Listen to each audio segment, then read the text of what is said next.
الحمد لله. الحمد لله نحمده ونستعينه ونستغفره ونؤمن به ونتوكل عليه ونعوذ بالله من شرور أنفسنا ومن سيئات أعمالنا. من يهده الله فلا مضل له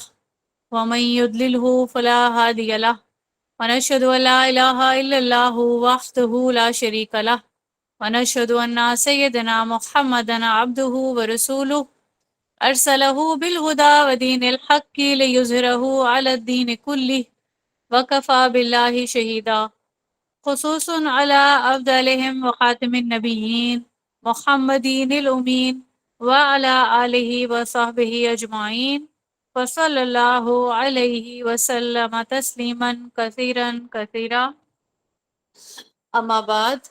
فأعوذ بالله من الشيطان الرجيم. بسم الله الرحمن الرحيم. رب اشرح لي صدري ويسر لي امری واحلل عقدۃ من لسانی یفقہوا قولی. آج کا لیکچر ہمارا بہت امپورٹنٹ ہے، زکوٰۃ کے احکام سے ریلیٹڈ ہے. اس لیکچر میں انشاءاللہ ہم زکوٰۃ کی فرضیت کے بارے میں پڑھیں گے، جس میں ہم قرآن کریم کی آیات لیں گے اور احادیث کا مطالعہ کریں گے. تو لیکچر آج کا بہت ہی امپورٹنٹ رہے گا انشاءاللہ. اللہ تعالیٰ کے ویسے تو سارے ہی احکام جو ہیں وہ بہت پیارے ہیں، ٹھیک ہے، کیونکہ جیسے ہی اللہ پاک نے احکام کا تذکرہ کیا ہے قرآن کریم میں، ساتھ کے ساتھ ریوارڈ بھی بتا دیا، ٹھیک ہے. اور اگر کوئی انکار کرتا ہے، ٹھیک ہے، کیونکہ ہمارے پاس اللہ تعالیٰ کی بندگی کے علاوہ کوئی آپشن نہیں ہے، اور یہ ہم اپنی بہت زیادہ خوشی سے کر رہے ہوتے ہیں، ٹھیک ہے. اللہ تعالیٰ کو راضی کریں گے تو اس رضامندی سے ہمیں بہت زیادہ ریوارڈ ملے گا، اور ہم نے اس دنیا میں بھی انشاءاللہ آسانیاں پانی ہیں، ہمیں آخرت کی آسانیاں بھی بہت عزیز ہیں، ٹھیک ہے. تو اس لیے اللہ تعالیٰ کی ہر حکم پہ ہم سرنڈر کرتے ہیں انشاءاللہ. انکار کرنے والوں میں اللہ تعالیٰ ہمارا نام کبھی شامل ہی نہیں فرمائے، ٹھیک ہے. اللہ تعالیٰ ہمیں توفیق عنایت فرمائے کہ اللہ تعالیٰ کے ہر احکام پر، ہر حکم پہ ہم اوبے کریں. تو زکوٰۃ کو اگر لیں گے انشاءاللہ، آج کے لیکچر کی ہم آؤٹ لائن سب سے پہلے میں آپ کو بتا دیتی ہوں. اس لیکچر میں ہم کیا کیا کرنے والے ہیں آج انشاءاللہ.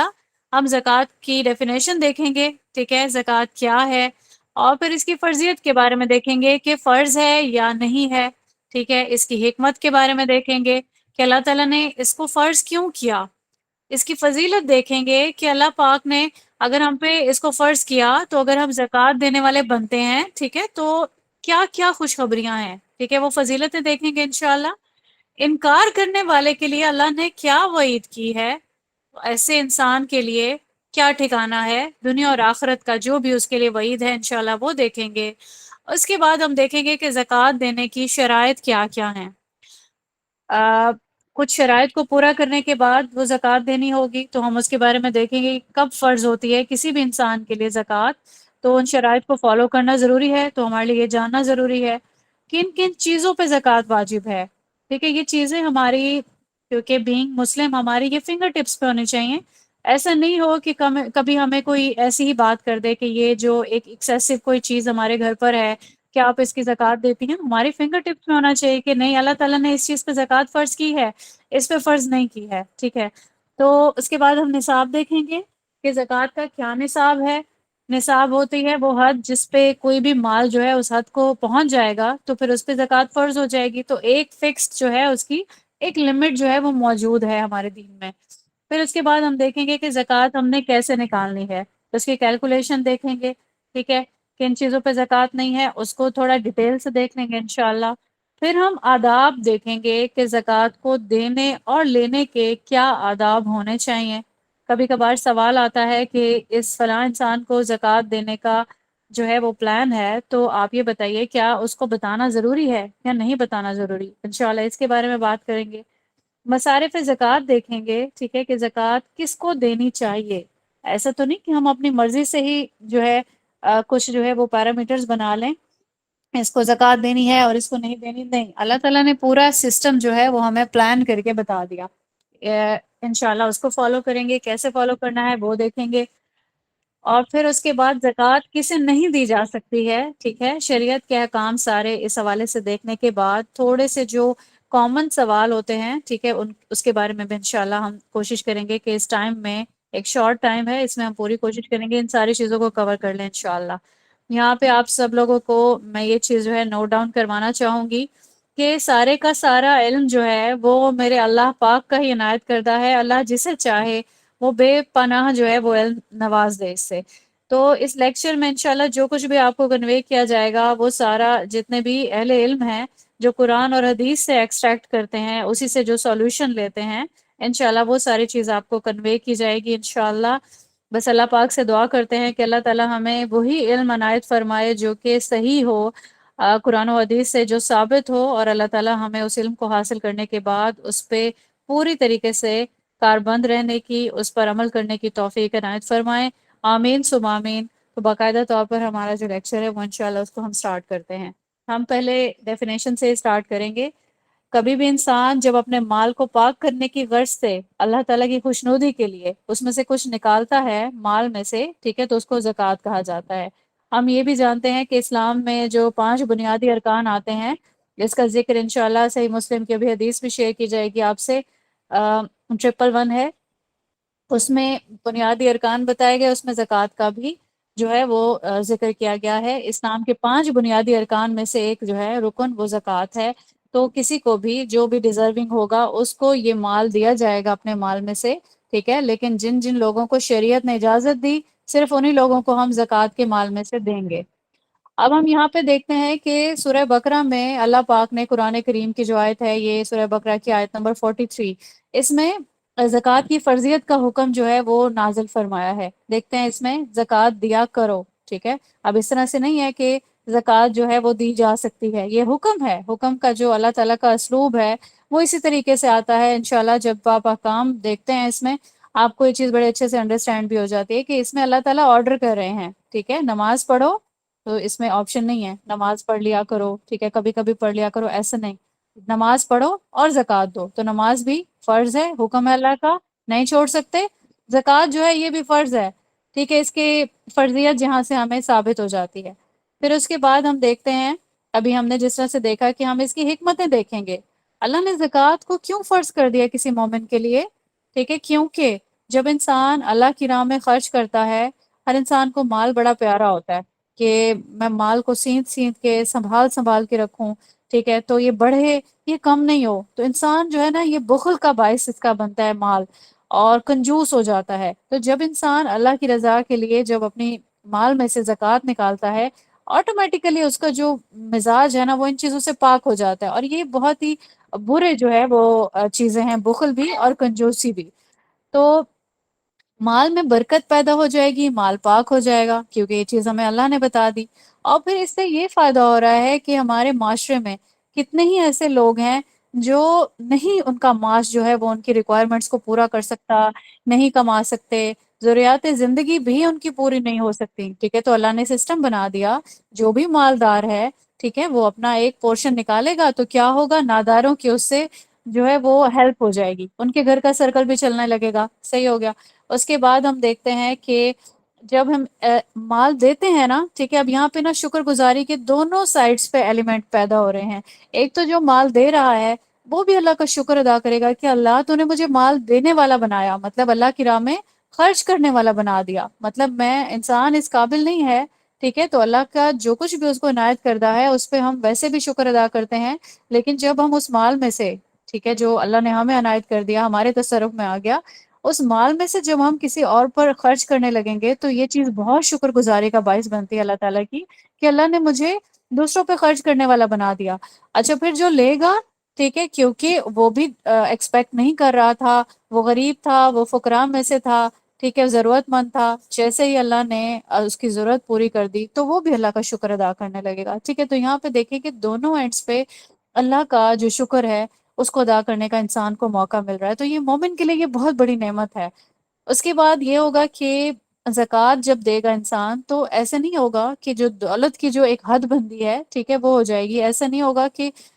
جو امیر ہے نا وہ امیر ہوتا چلا جائے، ٹھیک ہے، اس کے پاس تو دولت جمع ہوتی چلی جا رہی ہے، ہوتی چلی جا رہی ہے، کیونکہ وہ خرچ ہی نہیں کر رہا، اس کے پاس مزید آ رہی ہے۔ تو یہ دولت کی ایک حد بندی کا اللہ تعالیٰ کی طرف سے نظام ہے، ٹھیک ہے، کہ وہ محدود نہیں ہو جائے، صرف دولت مندوں کے پاس نہیں جائے، بلکہ دوسرے لوگ بھی جو ہے وہ اس سے فائدہ اٹھا سکیں۔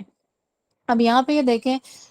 زکوٰۃ کی فضیلت جو ہے وہ انشاءاللہ سٹارٹ کریں گے سورہ مریم کی آیت نمبر 55 سے۔ اس میں آپ دیکھیں گے کہ زکوٰۃ دینے والوں کی اللہ پاک نے ان کو اپریشیٹ کیا ہے، ٹھیک ہے، بہت تعریف کی ہے کہ جو اللہ کی راہ میں اچھا مال جو ہے وہ خرچ کرتے ہیں۔ اور پھر یہاں پہ ہم دیکھتے ہیں کہ ایسا نہیں ہے کہ کوئی بھی انسان یہ سمجھ لے کہ میں اپنے مال کی زکوٰۃ دے رہا ہوں تو میرا تو مال ختم ہو رہا ہے یا میرا مال اس میں سے ایک کمی کا باعث بن رہی ہے، تو یہ اللہ کا وعدہ ہے، کیونکہ قرآن کریم میں ہے، سورہ روم کی آیت ہے، آیت نمبر 39، مال بڑھے گا آپ کا، ٹھیک ہے، اسی نیت سے ہی آپ دیں، مال میرا پاک ہو رہا ہے، مال میرا پاک ہو رہا ہے، ٹھیک ہے، اور مال میں جو ہے برکت پیدا ہو رہی ہے، اضافے کا یہ چیز انشاءاللہ باعث بنے گی، کیونکہ قرآن کریم کی آیت سے یہ چیز ثابت ہے۔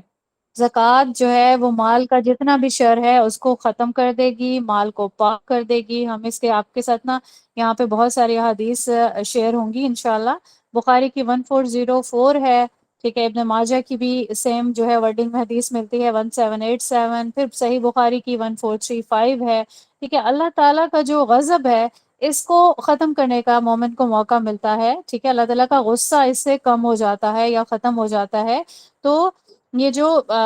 جتنے یہ جو فرض صدقہ ہے نا، اب یہ جو زکوٰۃ ہے اس کی ڈیفینیشن میں ایک چیز اور بھی ایڈ کیجئے کہ یہ خیرات اور صدقات میں آتی ہے، ٹھیک ہے۔ اب جو دوسرے جو صدقات ہیں، جو خیرات ہیں، اللہ کی قرب کا جو باعث بنتے ہیں، ٹھیک ہے، اب جو زکوٰۃ ہے یہ فرض ہے، جبکہ دوسرے جو صدقات ہیں، خیرات ہیں، یہ انسان اللہ تعالیٰ کی خوشنودی کے لیے جتنا چاہے بڑھا لے، جتنا چاہے دے نہ دے، ٹھیک ہے، یہ انسان پہ ڈیپینڈ کرتا ہے۔ لیکن زکوٰۃ کا جو ایک پیرامیٹر ہے وہ بالکل الگ ہے، آتا یہ بھی اسی طریقے سے صدقات اور خیرات والی ہی کیٹیگری میں ہے، ٹھیک ہے، تو یہ انسان کے گناہوں کا کفارہ بن جاتا ہے۔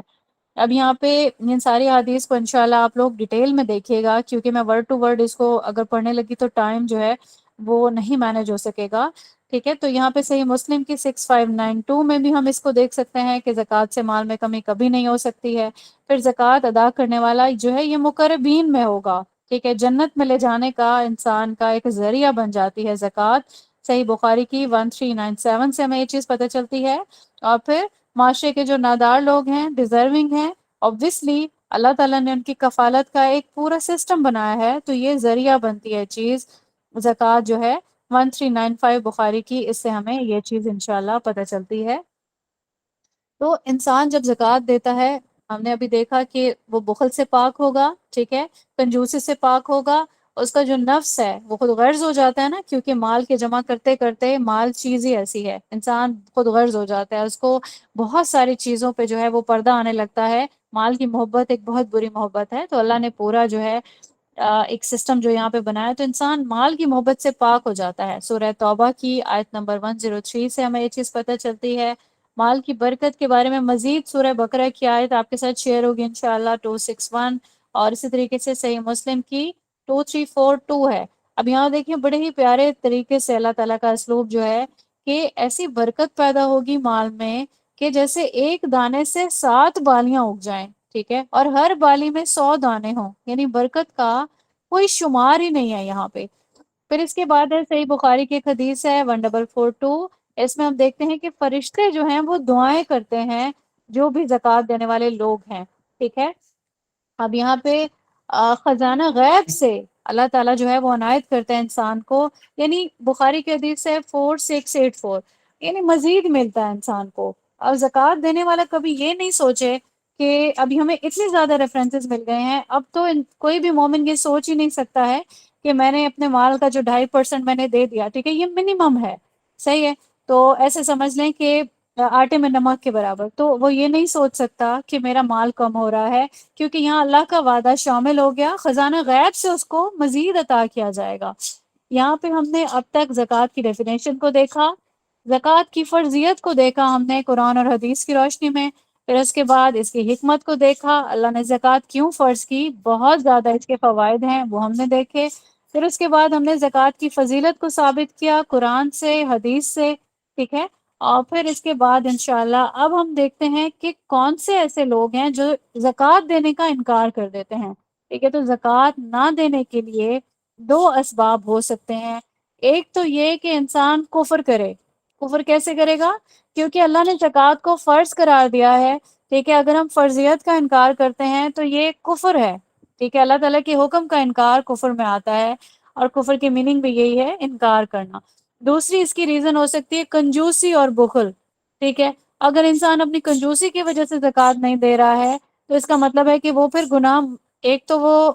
زکوٰۃ نہ دے کے ایک گناہ کما رہا ہے، پھر اس کے بعد کنجوسی اور بخل کی وجہ سے بھی وہ گناہ کما رہا ہے۔ اب یہاں پہ سورہ توبہ کی آیت نمبر 11 ہے، اور صحیح بخاری کی 1400 ہے۔ آپ کے ساتھ یہ دونوں جو ریفرنسز ہیں شیئر کیے جائیں گے۔ ہم یہاں پہ دیکھتے ہیں کہ سیدنا ابو بکر نے بھی جب زکوٰۃ کا انکار کیا تھا نا لوگوں نے، ایون مسلمان تھے، رسول اللہ صلی اللہ علیہ وسلم کی طرف سے تربیت یافتہ تھے، ٹھیک ہے، اس کے باوجود بھی مال کی محبت میں یہ لوگ زکوٰۃ نہیں دیتے تھے، تو ان کے خلاف جنگ کی گئی تھی، ٹھیک ہے۔ یہاں پہ ساتھ میں ہمیں یہ چیز بھی بتا دی گئی ہے قرآن کریم کی آیت سے کہ جو اگر کوئی توبہ کر لیتا ہے پھر توبہ کرنے والوں کو اللہ معاف فرما دیتا ہے، ٹھیک ہے۔ تو یہاں پہ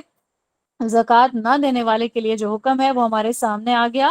کہ انسان فرضیت سے ویسے بھی انکار نہیں کر سکتا، اور پھر کنجوسی اور بخل کا اگر شکار ہے، ٹھیک ہے، تو وہ بھی گناہ ہے، ایسے لوگوں کے ساتھ جنگ کی جائے گی، یعنی ایک شرعی جو حکم ہے یہ ایسے لوگوں کے لیے یہاں پہ ہمیں ملتا ہے۔ اب یہاں پہ ہمیں کچھ وعیدیں ہیں جو ملتی ہیں، سورہ توبہ کی آیات ہیں، آیت نمبر 34 سے لے کے 35 تک۔ اس میں ہم دیکھتے ہیں کہ جو زکوٰۃ کا مال، کیونکہ وہ اپنے سینے سے لگا کے رکھے گا اس کو، ٹھیک ہے، اس مال کو سینت سینت کے رکھے گا، ایون اللہ کا حکم ہے کہ اس کو خرچ کرنا ہے اللہ کی راہ میں، لیکن وہ نہیں کر رہا، تو اسی مال سے آگ جو ہے، اس کے مال جو ہے وہ کنورٹ کر دیا جائے گا، اور پھر کیا ہوگا، اس کی پیشانیوں کو، ان کے پہلوؤں کو اور ان کی پشتوں کو داغا جائے گا، ٹھیک ہے، آگ سے داغے جانے کا عذاب۔ ایک تو آگ بھی جہنم کی، ٹھیک ہے، اور پھر اس کے بعد یہ مال جب آگ میں کنورٹ ہوگا تو اس کی شدت کا انسان یہاں پہ اندازہ کر سکتا ہے۔ اس کے علاوہ ہم حدیثیں بھی دیکھ لیتے ہیں، دو حدیث ہیں، بخاری کی 1403 ہے،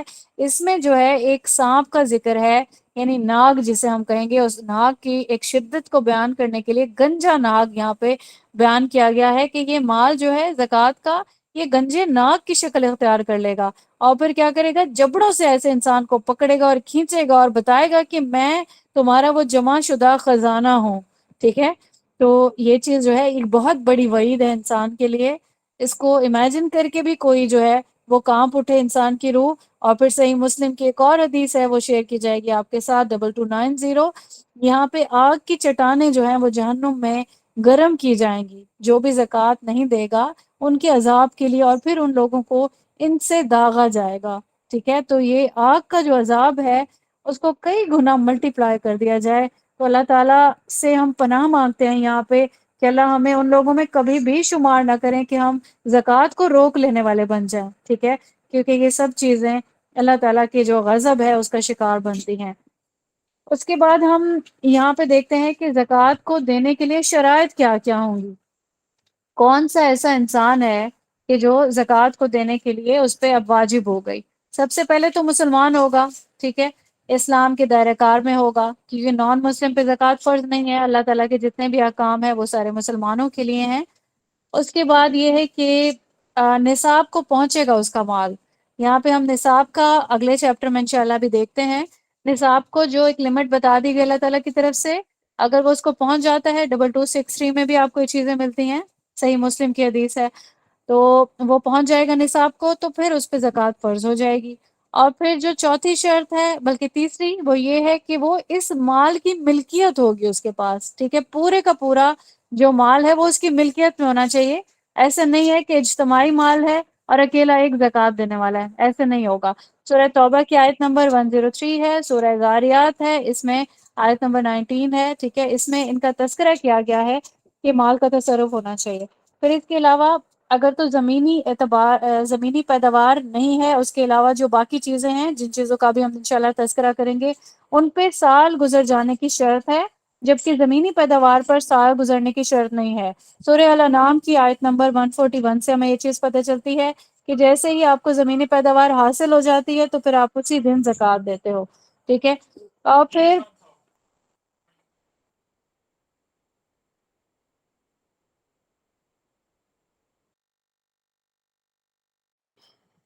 اچھا، اس کے بعد ہم یہاں پہ دیکھتے ہیں کہ حکومتی جو اموال ہیں، ٹھیک ہے، جیسے بیت المال ہو گیا، اس میں بھی لوگوں کے لیے مال جمع کیا جاتا ہے نا، ٹھیک ہے، تو اس پہ بھی جو ہے وہ زکوٰۃ اس پہ فرض نہیں ہے۔ اور پھر دوسرے جو اموال ہیں، جیسے کہ فقراء کے لیے جمع کیے گئے ہیں، یا پھر مساجد کے لیے کوئی جمع کرے کہ مسجد تعمیر کرنی ہے، یا کوئی رفاہی کاموں کے لیے، ٹھیک ہے، جتنے بھی اسلامی کام ہیں ان کے لیے اگر کوئی اموال جمع کیے جاتے ہیں، ٹھیک ہے، وہ نصاب کو کراس بھی کر جاتے ہیں، تب بھی ان پر زکوٰۃ نہیں دی جائے گی۔ اچھا، ایک شرط اس کی یہ ہے، سورہ بقرہ کی آیت ہے، آیت نمبر 219، اس میں بتایا جا رہا ہے ہمیں اللہ تعالیٰ کی طرف سے کہ جو مال ہے وہ آپ کی ایکسیس سے زیادہ، یعنی کہ ایک بنیادی جو ضرورت ہے اس سے ایکسیس کر جائے گا، ٹھیک ہے، تو اس مال پہ زکوٰۃ دی جائے گی۔ ایسا نہیں ہے کہ آپ کی ضروریات زندگی کا جو مال ہے، ٹھیک ہے، اس پہ۔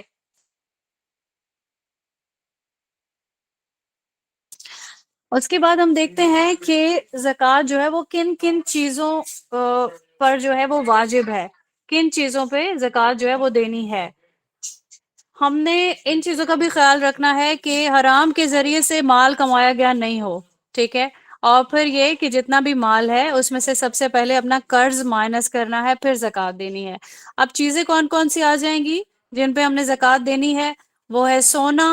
ٹھیک ہے، اس کا نصاب آپ کو انشاءاللہ بتاتے ہیں ابھی۔ چاندی ہے، ٹھیک ہے، جتنے بھی زیورات آپ کے پاس سونے اور چاندی سے مل کے جو بنتے ہیں وہ ہیں، یا پھر آپ کے پاس کیش ہے۔ سورہ توبہ کی آیت نمبر ہے 34 سے لے کے 35 تک، ٹھیک ہے، یہ آپ کے ساتھ پہلے بھی شیئر کی گئی ہے، ٹھیک ہے، اس سے یہ چیز ہمیں پتہ چلتی ہے کہ یہ ہمارے پاس کتنی چیزیں آ گئیں، سونا، چاندی اور نقدی، یہ تین ہو گئیں، ٹھیک ہے۔ اس کے بعد ہم دیکھتے ہیں کہ جو زرعی پیداوار ہے جس میں غلہ آ جاتا ہے، اس کا بھی نصاب بتایا گیا ہے، اناج جسے کہتے ہیں، ٹھیک ہے، جس میں گندم ہو گیا، جو ہو گیا، ٹھیک ہے، باقی جو فروٹس وغیرہ اس میں آ جاتے ہیں۔ سورہ بقرہ کی پہلے ہی آپ کے ساتھ آیت شیئر کی گئی ہے، پھر سورہ الانعام کی بھی آیت آپ کے ساتھ شیئر کی گئی ہے، دونوں سے یہ چیزیں ہمیں پتہ چلتی ہیں۔ پھر چوپائے جو ہیں، اس میں جو جانور آ جاتے ہیں جیسے کہ اونٹ ہے، گائے ہے، بکری ہے، ٹھیک ہے، ان پر بھی زکوٰۃ ہے۔ اس کی بھی ایک لمٹ جو ہے وہ ڈیفائن کی گئی ہے، تو اگر کوئی اس میں بھی انٹرسٹڈ ہوگا تو اس کی بھی پوری ڈیٹیل ایک موجود ہے کہ کتنی آپ کے پاس کوانٹٹی ہونی چاہیے گائے کی، اونٹ کی، یا بکریوں کی، ٹھیک ہے۔ اس کے بعد 267 سورہ بقرہ کی جو آیت ہے، اس میں مال تجارت میں جو زکوٰۃ ہے یہ آپ کے ساتھ شیئر کی گئی ہے پہلے ہی۔ اس میں یہ جو تذکرہ ہے کہ مال تجارت جو ہوگا اس پہ بھی زکوٰۃ دی جائے گی۔ پھر اس کے بعد ہمارے پاس دفینے آ جاتے ہیں، یعنی مدفون خزانے، ٹھیک ہے، اور پھر زمین کے نیچے والی جو معدنیات ہوتی ہیں ان پر بھی زکوٰۃ دی جائے گی۔ اب ہم نے یہاں تک یہ چیز دیکھ لی،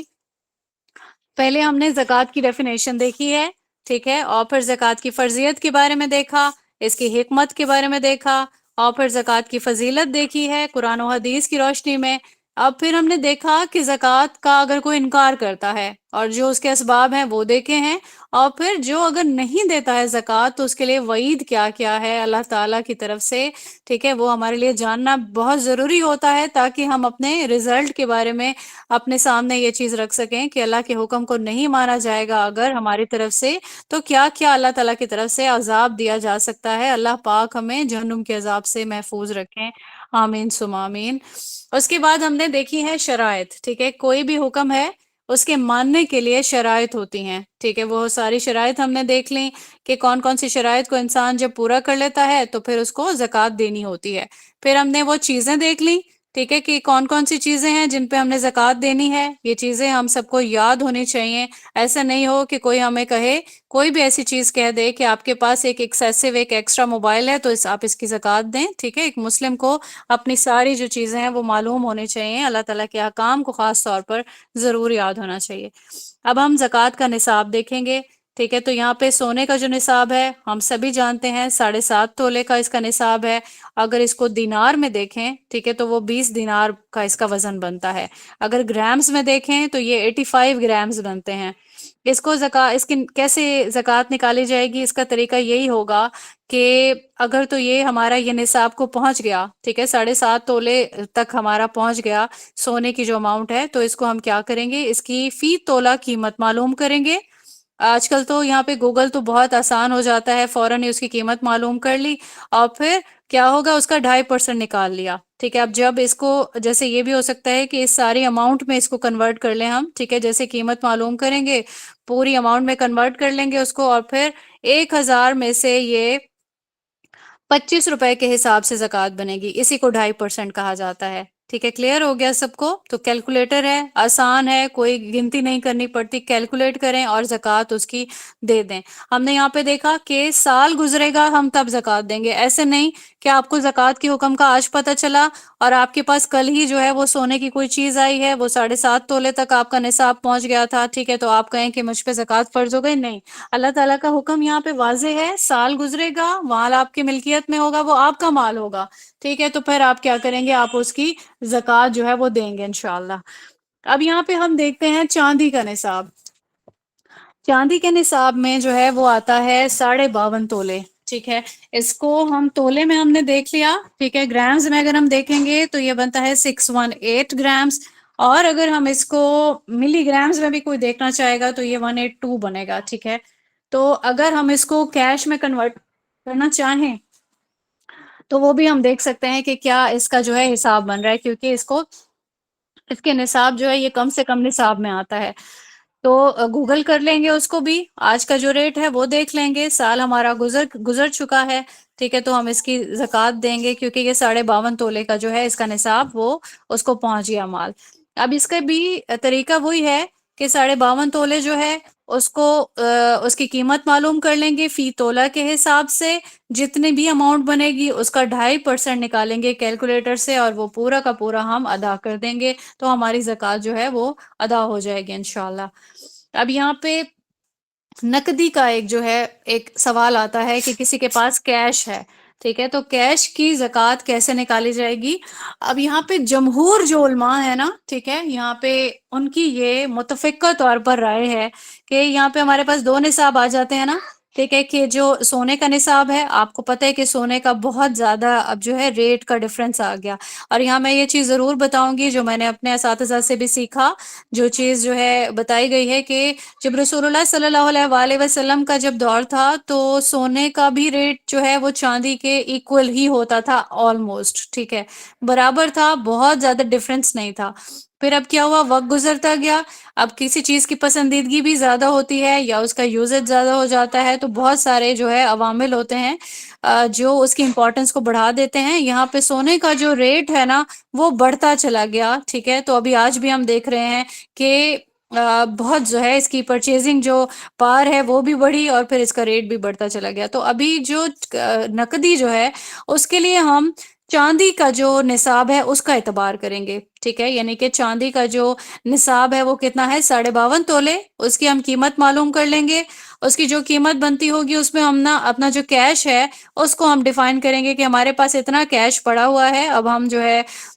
نصاب کو ہم پہنچتے ہیں۔ اب رف ایک ایسٹیمیٹ آپ کو بتا رہے ہوں، میں نے یہاں پہ کیلکولیٹ تو نہیں کیا، جیسے مثال کے طور پر اگر چاندی کے ایک جو یہ نصاب ہے 52.5 تولے، اس کا نصاب اگر ہم لگاتے ہیں، حساب لگاتے ہیں کہ کتنی اماؤنٹ بن رہی ہے، سپوز 1.5 لاکھ بن رہی ہے، ٹھیک ہے، تو جس کے پاس بھی 1 سال تک یہ 1.5 لاکھ پڑا رہا، یعنی کہ 1,50,000 وہ اس کے پاس رہا، پورا سال بھی گزر گیا اس کو، ٹھیک ہے، تو وہ اب زکوٰۃ دے گا 2.5% کے حساب سے، ٹھیک ہے۔ تو نقدی کا یہ جو ہے وہ اس کا جو اعتبار ہے وہ چاندی کے اعتبار سے کیا جائے گا۔ اس کے بعد ہم دیکھتے ہیں کہ جو جواہرات ہوتے ہیں، جس میں جواہرات میں کیا کیا چیزیں آ جاتی ہیں، موتی اور پھر ہیرے، ٹھیک ہے، اور جتنے بھی قیمتی پتھر ہوتے ہیں، اس میں بہت زیادہ قیمتی پتھر آ جاتے ہیں، جیسے کہ مرجان ہو گیا، ٹھیک ہے، یا پھر یہ جو فیروزہ اور اس ٹائپ کی جو چیزیں ہیں، ٹھیک ہے، جو بہت زیادہ انٹرسٹ لیتے ہیں لوگ، ان کو اس کا پتہ ہوگا، جیسے ڈائمنڈ شیپ کی کچھ ایسی جو موتی وغیرہ ہوتے ہیں جو بہت قیمتی ہوتے ہیں، لیکن یہاں پہ کیونکہ اللہ کا حکم نہیں ہے، ان پر زکوٰۃ نہیں ہوگی۔ کسی کو اگر ایسی کوئی چیز مل جاتی ہے اور اگر اس کے استعمال میں ہے، ٹھیک ہے، تو بھلے سے وہ جتنی بھی ہو وہ اس پہ زکوٰۃ نہیں دے گا، لیکن اگر وہ اس چیزوں کو جمع کرتا ہے کہ میں ان کو تجارت کے طور پر جمع کر رہا ہوں اور میں ان کو بیچوں گا یا ان سے میں پروفٹ کماؤں گا، تو پھر اس کو اس کی زکوٰۃ دینی ہوگی، ٹھیک ہے، کیونکہ پھر وہ تجارت کے مال کے حکم میں آ جائے گا۔ کلیئر ہو گیا؟ یہاں پہ ہم دیکھتے ہیں کہ جو رکاز ہے، ٹھیک ہے، یہ موتیوں سے اور یہ چیزیں ہیں جو سمندر سے ملتی ہیں نا، ٹھیک ہے، جیسے مرجان اور پتھر، قیمتی پتھر ہو گیا، ان سب چیزوں کو اس کو رکاز سے نہیں ملایا جا سکتا۔ رکاز کیا ہوتا ہے؟ مدفون خزانہ، ٹھیک ہے، مدفون خزانہ، جیسے کہ آپ لوگوں کی تو علم میں صرف اتنا ہی ہوگا کہ پچھلے وقتوں کے جو لوگ تھے وہ خزانوں کو دباتے تھے، ٹھیک ہے، بہت بار سے سنا جاتا ہے نا کہ کبھی کسی ملک میں انہوں نے زمین کی کھدائی کی تو پھر ایک جو ہے وہ سونے سے بھری ہوئی دیگ ملی، ٹھیک ہے، یا بہت بڑا کوئی بہت دیگچہ ملا جس میں بہت زیادہ خزانہ تھا، ٹھیک ہے، تو اس کو رکاز کہا جاتا ہے۔ اب کیونکہ یہ جس کو ملا، اب کسی کی وہاں پہ زمین تھی اور اس کو وہ مل گیا، لیکن یہاں پہ صحیح بخاری کی 1499 حدیث شیئر کی جائے گی انشاءاللہ آپ کے ساتھ، تو اس میں دیکھیں کہ اس پہ بھی زکوٰۃ دینی ہوگی، کیونکہ یہ چیز آپ کو ایسی ایک چیز مل گئی کہ اس پہ آپ نے کوئی محنت نہیں کی، ٹھیک ہے، آپ کی زمین میں سے نکلا، آپ کی کسٹڈی میں آ گیا، لیکن اس پہ آپ پانچواں حصہ آپ نے زکوٰۃ کا دینا ہے۔ اب یہ پانچواں حصہ یہ زیادہ جو ہے اماؤنٹ ہے، لیکن کس لیے اس پہ پانچواں حصہ دیں گے؟ کیونکہ بنا محنت کے بغیر کوئی ہاتھ پاؤں ہلائے آپ کو وہ چیز مل گئی ہے، ٹھیک ہے، آپ کے تصرف میں آ گئی، تو یہ چیز سب کو کلیئر ہو گئی۔ اب ہم یہاں پہ دیکھتے ہیں کہ یہ جو کانیں ہوتی ہیں، جس طرح سے کان ہم دیکھتے ہیں، نمک کی کان، فلاں چیز کی کان، ٹھیک ہے، تو ان کے بارے میں ہمیں شریعت میں کوئی ایسی چیز ثابت نہیں ملتی ہے، کیونکہ اس دور میں رسول اللہ صلی اللہ علیہ وآلہ وسلم کے دور میں ایسی کوئی چیز تھی نہیں کہ نمک کی کان مل گئی یا کچھ بھی ایسا، لیکن اب دیکھیں کہ اس کی جو آمدنی ہے، ٹھیک ہے، کانوں سے جو بھی آمدنی مل رہی ہے کسی کو، ٹھیک ہے، تو اب یہ بہت ساری ایسی چیزیں اس سے نکالی جا سکتی ہیں کانوں میں سے، آپ کو اس چیز کا آئیڈیا ہوگا کہ سونے، چاندی، تانبا، قیمتی دھاتیں، ایسی بہت ساری چیزیں جو ہے وہ حاصل ہو جاتی ہیں، تو یہ جو معدنیات ہے نا، یہ اسی اس پہ آئیں گے۔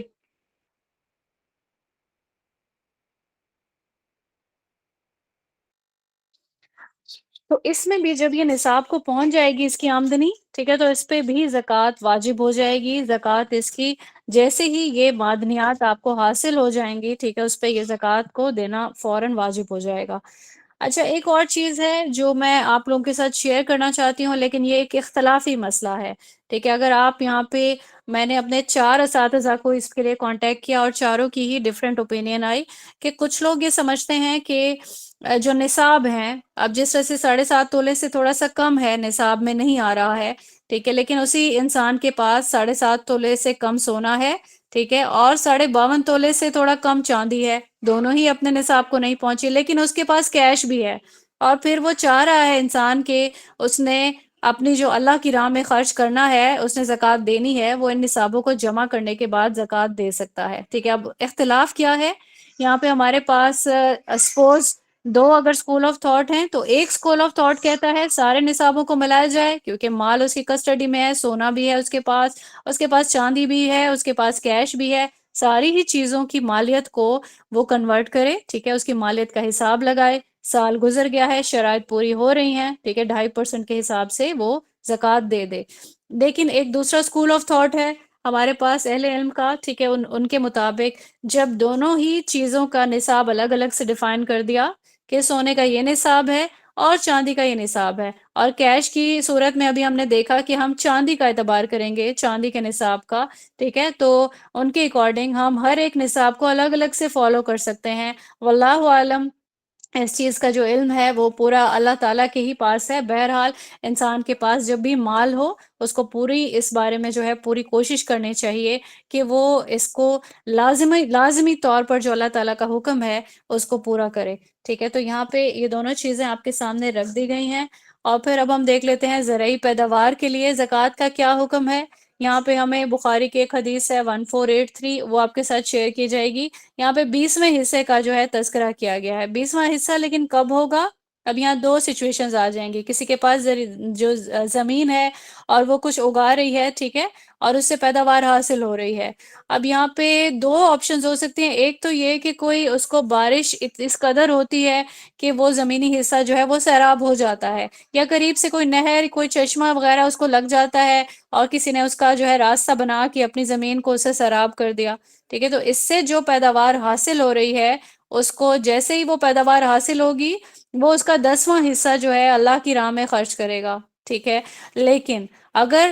اس کو ٹیوب ویل سے یا کوئی جس طرح سے کوئی اپنا فیول لگا کے یا محنت کر کے اس کو سیراب کرنا پڑتا ہے اس انسان کو، تو پھر اس کے لیے یہاں ریلیکسیشن دے دی اللہ تعالیٰ نے، وہاں اس کو 20واں جو ایک حصہ ہے زکوٰۃ کا وہ ادا کرنا ہوگا، ٹھیک ہے؟ تو 20واں حصہ قدرے کم ہے اور 10واں حصہ زیادہ کس لیے ہے؟ اللہ تعالیٰ کے ہر فیصلے کی حکمت ہمیں ہر حکم سے جو ہے وہ ملتی رہتی ہے، کہ دیکھیں وہاں پہ اس کو بہت محنت نہیں کرنی پڑی، اللہ نے بارش برسا دی، اللہ نے چشمہ جاری کر دیا یا نہر آ گئی، ٹھیک ہے؟ تو اس کو جو ہے اس کی زمین جو ہے وہ سیراب ہو گئی۔ اب یہاں پہ اس چیز کا امت کا پورا جو ہے اجماع بھی جو ہے وہ موجود ہے، حدیث بھی شیئر کی گئی ہے آپ کے ساتھ، ٹھیک ہے؟ تو یہاں پہ جو 10واں اور 20ویں حصے کے جو ڈفرنس ہے وہ اسی ریزن کی وجہ سے ہے۔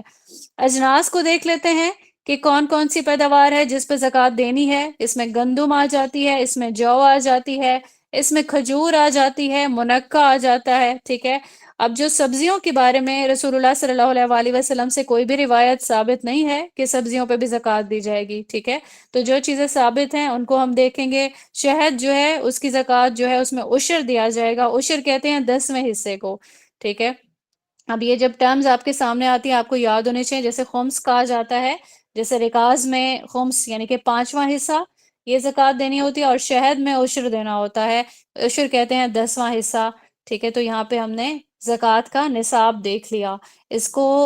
جو ہے لازماً آپ لوگوں کو یہ چیز یاد رہنی چاہیے۔ سونے کا نصاب ہم نے ابھی دیکھا، ہم نے چاندی کا نصاب دیکھا، ہمارے پاس کیش ہے، سال گزر گیا ہے تو وہ کتنے اماؤنٹ ہونے چاہیے جس پہ ہم 2.5% نکالیں گے، ٹھیک ہے؟ اگر ہمارے پاس ہیرے جواہرات زرکن وغیرہ ہیں، ٹھیک ہے، اس کی زکوٰۃ آپ وہ اس کو یوز کرتے ہیں، آپ اس کی زکوٰۃ نہیں دیں گے، لیکن اگر آپ نے اس کو تجارت کی مال کی غرض سے جمع کیا ہوا ہے تو آپ کو زکوٰۃ اس کی دینی ہوگی۔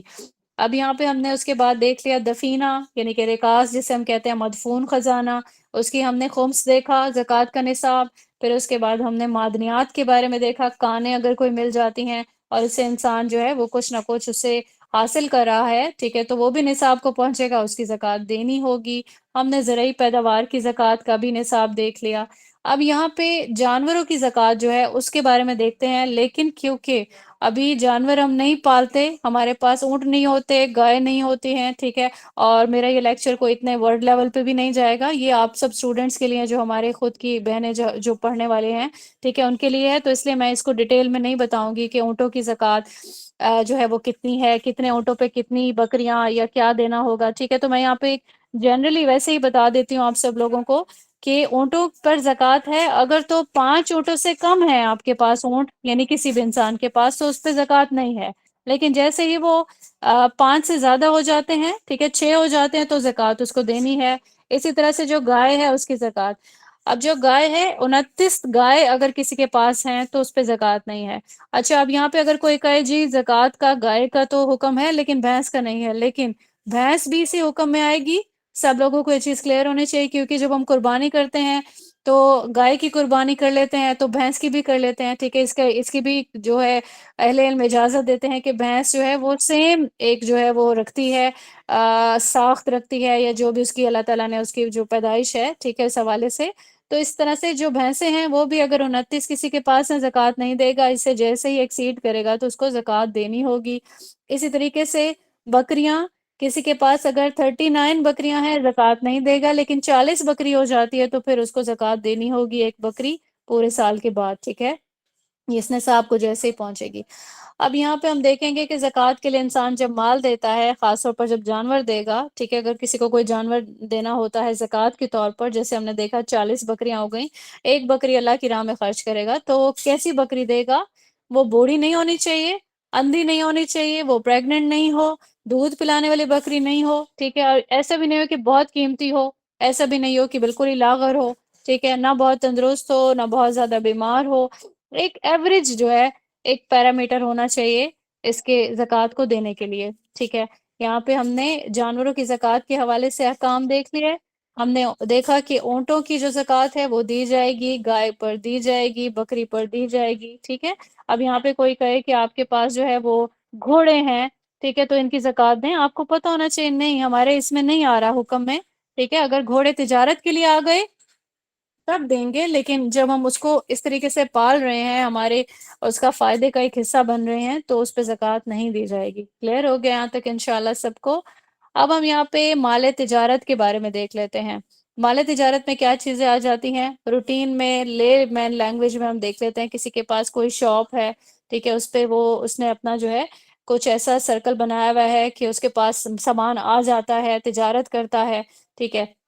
یہاں پہ ہم وہی چیز دیکھیں گے کہ مال کو سال گزر جائے گا تو وہ اپنے مال کی تجارت کا جو مال ہے اس پہ زکوٰۃ دے گا۔ ترمذی کی 632 حدیث ہے، ٹھیک ہے، اس میں یہ چیز ہمیں پتہ چلتی ہے۔ اور پھر ہم اس میں کچھ جو شرائط ہیں اس کو دیکھ لیتے ہیں انشاءاللہ، کس طریقے سے زکوٰۃ کو ہم ادا کریں گے۔ ایک تو یہ کہ یہ مال جو ہے سونے اور چاندی کے کم سے کم نصاب کو پہنچتا ہو، ٹھیک ہے، ابھی ہم نے اس کو پہلے ہی ڈسکس کر لیا کہ سونے کا نصاب جو ہے وہ کتنا ہے، چاندی کا کتنا ہے، تو کم سے کم نصاب obviously چاندی کو فالو کرنا ہوگا۔ تو اگر اس مال کو ایک سال گزر جاتا ہے تو پھر کیا کرنا ہوگا؟ جتنا بھی تجارتی مال موجود ہے، چاہے وہ کچھ گھر پر رکھا ہوا ہے، گھر میں، گودام میں، اس سب کو کیلکولیٹ کر کے اس کی قیمت کا اندازہ لگایا جائے گا۔ اور پھر کچھ ایسی چیزیں بھی ہوں گی، رقم جیسے کہ جو موجود ہے اس ٹائم پر، اور کچھ ایسی رقم ہوگی جو گردش میں ہے، ٹھیک ہے۔ جو لوگ تجارت کرتے ہیں یا جو لوگ اس بزنس کو چلاتے ہیں ان کو معلوم ہوگا بہت اچھے طریقے سے کہ گردش والی رقم کو کیا مطلب کس طریقے سے لیا جاتا ہے۔ گردش وہی رقم ہوتی ہے کہ جو مال آپ نے دے دیا، ابھی آپ کو رقم جو ہے وہ موصول نہیں ہوئی لیکن متوقع ہے مل جائے گی، ٹھیک ہے۔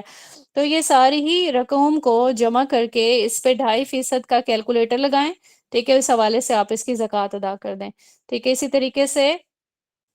جو مال جو فروخت ہو گیا، ٹھیک ہے، اب ایسا بھی ہوتا ہے کہ تجارتی مال کو انسان نے اکٹھا کر لیا لیکن 2 سال بھی گزر گئے اور پھر انسان کا وہ مال جو ہے وہ اس کا فروخت نہیں ہوا، اس پہ کیسے زکوٰۃ دیں گے؟ اس پہ ہر سال زکوٰۃ دینے کی ضرورت نہیں ہے، اس پہ صرف ایک ہی سال کی زکوٰۃ جو ہے وہ دی جائے گی۔ اور پھر ایسا بھی ہوتا ہے کہ انسان کے پاس مال آتا ہے، فروخت ہو جاتا ہے، ٹھیک ہے، تو ایک ایک چیز کا بالکل کیلکولیشن مشکل ہے، تو کیا ہوگا؟ جتنا بھی مال مجموعی طور پر سال کے بعد جمع ہے، ٹھیک ہے، تو اس کا ایک ایسٹیمیٹ لگا لیں مجموعی قیمت کا۔ اس میں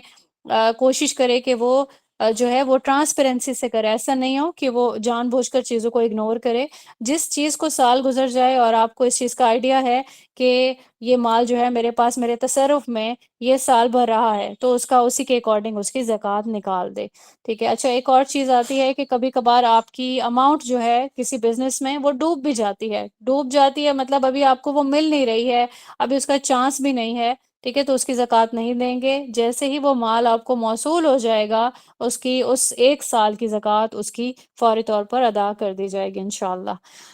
یہاں پہ ہم دیکھتے ہیں کہ کبھی کبھار انسان جو ہے اللہ تعالیٰ سب کو توفیق دے کہ وہ حلال اور جائز ذرائع سے اپنا مال کمائے، لیکن کچھ لوگوں نے چوری سے، رشوت سے یا سود سے یا کسی کو جھوٹ بول کے فریب سے کچھ مال ہتھیا لیا ہے، ٹھیک ہے، اور وہ اس کے تصرف میں آ گیا۔ اب یہاں پہ وہ یہ سمجھتا ہے کہ جیسے قرآن کریم نے کہا، قرآن کریم میں سورہ بقرہ کی آیت میں آ گیا کہ جی مال کو پاک کرنے کا یہ طریقہ ہے، زکوٰۃ دو، ٹھیک ہے، تو وہ کیا کرتا ہے؟ اس ناجائز مال میں سے زکوٰۃ نکالنے لگتا ہے، یہ ایکسپیکٹ کرتے ہوئے کہ میرا یہ مال پاک ہو جائے گا۔ تو یہ بہت ہی ایک برا جو ہے اس کا جو کانسیپٹ ہے اس نے اپنے مائنڈ میں بنایا ہوا ہے، ایسا بالکل بھی نہیں ہوگا، بلکہ یہ ہتھیائے ہوئے مال جو ہے یہ حرام مال میں کنسیڈر کیا جاتا ہے، ناجائز مال ہے۔ پہلی ہی پرائورٹی جو ہے وہ اس چیز کو دیں کہ یہ مال لوگوں کو جس جس سے بھی آپ نے لیا وہ واپس کر دیں۔ ابھی ایسا بھی ہوتا ہے کہ انسان کا ضمیر جاگتے دیر ہو جاتی ہے، ٹھیک ہے، تو وارث ملتا نہیں ہے، تو آپ یہ مال پھر بھی نہیں رکھ سکتے ہیں، اس میں سے پھر بھی جو ہے زکوٰۃ نہیں نکال سکتے، بلکہ وہ تمام مال صدقہ کر دینا زیادہ بہتر ہے۔ یہاں پہ ہم نے تجارت کے مال کے بارے میں جو احکام ہیں وہ دیکھ لیے، ٹھیک ہے، کس کس طریقے سے ہم اس کو تجارت کے مال کو جمع کر کے اور پھر اس کا 2.5% جو ہے نکال کے اس کو زکوٰۃ دے سکتے ہیں، ٹھیک ہے۔ یہاں پہ ہم نے مقروض کے حوالے سے جو ہے وہ بھی میں نے اپنے 2 اساتذہ سے سوال کیا کہ جو مقروض ہے، اب جس طرح سے ایک انسان مقروض ہے، اس کے پاس کچھ اماؤنٹ موجود ہے، اس نے قرض لے لیا، ٹھیک ہے، لیکن وہ اب یہاں پہ اس کے لیے زکوٰۃ کا حکم نہیں ہے کیونکہ یہ مال اس کا ہے نہیں۔ لیکن ایک اور رائے بھی ہے، وہ یہ کہ جس طریقے سے آج کل کیا کرتے ہیں لوگ، کمپنی میں ملازمت ہے، ٹھیک ہے، کمپنی آپ کو آپشن دے رہی ہے کہ آپ یہ والی اماؤنٹ لے لو اور گھر بنا لو۔ اب لوگ جو ہے گھر پہلے سے موجود ہے، والدین نے دے دیا، تو کیا کرتے ہیں اس کمپنی سے وہ پیسہ لے لیتے ہیں، ٹھیک ہے، اس کو انویسٹ کر دیا کسی اور جگہ پہ یا اپنے تصرف میں رکھ لیا، اور پھر اس کو کسی بھی جو ہے اس میں لگا دیا کہ مجھے یہاں سے کچھ فائدہ آتا رہے گا، ٹھیک ہے؟ تو یہاں پہ میرے استاد صاحب کے اکارڈنگ جب مال اس نے لے لیا، ٹھیک ہے، اس کی سیلری میں سے کچھ اماؤنٹ کٹتی رہے گی، تو اب یہ مال اس کے تصرف میں آ رہا ہے اور وہ اس سے فائدہ لے رہا ہے۔ ایسا انسان زکوٰۃ دے گا اگر اس مال پہ اس کو سال گزر جاتا ہے، ٹھیک ہے؟ وہ گھر بنا رہا ہے، وہ نہیں بنا رہا، یا اس نے ایسا قرض کس بھی نیت سے لیا، ٹھیک ہے؟ تو اب کیونکہ اس کے تصرف میں آ گیا مال، وہ اس سے فائدہ لے رہا ہے، وہ اس کو کسی جگہ پہ انویسٹ بھی کر سکتا ہے، اب اس پہ زکوٰۃ فرض ہو گئی۔ لیکن اگر اس نے ایسا کوئی قرضہ نہیں لیا، ٹھیک ہے، جیسے کہ ابھی جس طرح سے میں نے ابھی مثال دی، ٹھیک ہے، تو ایسا انسان مقروض ہوگا تو وہ زکوٰۃ نہیں دے گا، کیونکہ وہ مال کا مالک نہیں ہے۔ دونوں ہی آپشنز میں نے آپ کے سامنے یہاں پہ رکھ دی ہیں۔ اب جو زکوٰۃ دینے والا انسان ہے وہ کیا کرے گا؟ سب سے پہلے تو جو اس کے پاس مال ہے، ٹھیک ہے، وہ اس میں سے قرض کو منہا کرے گا، ٹھیک ہے؟ اگر پھر اس کے بعد وہ اماؤنٹ اس کے نصاب کو پہنچتی ہے، ٹھیک ہے، یہ مقروض کے حوالے سے بات ہو رہی ہے، تو پھر وہ زکوٰۃ ادا کرے گا۔ اچھا، یہاں پہ ایک اور چیز آتی ہے کہ اگر کسی انسان کو آپ نے قرض دیا اور پھر وہ جو لینے والا ہے وہ اب قرض اتار نہیں سکتا، اور آپ بھی اس سچویشن سے واقف ہیں کہ یہ انسان فقیر ہے، مسکین ہے، یا اس کے لیے قرض اتارنا مشکل ہے، وہ بمشکل اپنی نیڈز پوری کر رہا ہے، جو بھی اس کی ضروریات زندگی ہیں وہ ان کو ہی پوری طریقے سے مطلب نہیں نبھا پا رہا، تو اللہ کی رضا کے لیے آپ اپنا جو قرضہ ہے وہ زکوٰۃ کی مد میں اس میں سے مائنس کر دیں، اور اس کو بول دیں کہ ٹھیک ہے، اب آپ نے یہ مجھے جو ہے قرضہ واپس نہیں کرنا ہے، ٹھیک ہے؟ انشاءاللہ اللہ کی رضا حاصل ہوگی، آپ نے کسی کا جو ہے مشکل کسی کی آسان کر دی، اور آپ کو یہ بھی اس چیز کا اندازہ ہے کہ قرض جو ہے یہ معاف نہیں ہوتا ہے، اس لیے اللہ سے ڈرنے والا معاملہ انسان کو رکھنا چاہیے۔ کوئی اگر نہیں دے سکتا تو اس کے لیے آسانی والا معاملہ کرنا چاہیے۔ اب یہاں پہ جو انسان کی جو ملکیت کا جو مال ہے، ٹھیک ہے، یہ بھی ضروری ہے کہ جیسے کہ کسی کا مال ہے وہ حکومت کے قبضے میں چلا گیا، ٹھیک ہے، تو وہ اس کی ملکیت میں نہیں آ رہا، تو وہ اس کی زکوٰۃ نہیں دے گا، ٹھیک ہے؟ یہ چیز بھی ہو گئی ہماری۔ اور پھر اس کے بعد ہم دیکھتے ہیں کہ عورت جو ہے، اب یہاں پہ ایک اور سوال آتا ہے کہ شوہر نے حق مہر دیا، لیکن کیونکہ اب میں کما تو نہیں رہی ہوں، اب میرے پاس زیور بھی ہے، نصاب کو بھی پہنچ گیا، ٹھیک ہے، حق مہر کی اماؤنٹ تھی وہ بھی نصاب کو پہنچ گئی، لیکن اب میں زکوٰۃ کیسے دوں کیونکہ میں تو کما نہیں رہی ہوں؟ لیکن یہ چیز عورت کو معلوم ہونی چاہیے، کیونکہ مال اس کے تصرف میں ہے۔ اب اس کو اگر کوئی چیز سیل بھی کرنی پڑتی ہے گولڈ میں سے، تو وہ سیل کر کے اپنی زکوٰۃ دے، ٹھیک ہے؟ یہ شوہر کی اب ذمہ داری نہیں ہے۔ اب یہاں پہ ایک اور چیز آتی ہے کہ انسان جس طرح سے پورے سال کی جو زکوٰۃ ہے اس کو کچھ چنکس میں کیا وہ ڈیوائیڈ کر سکتا ہے؟ جی بالکل کر سکتا ہے۔ اکٹھی زکوٰۃ دینا کسی کو مشکل لگ رہی ہے، اور اس کو یہ پتا ہے کہ میں نے رمضان سے رمضان تک کا یا شوال سے شوال تک کا ایک سرکل جو ہے وہ میں نے اپنے مائنڈ میں رکھا ہوا ہے کہ میرا مال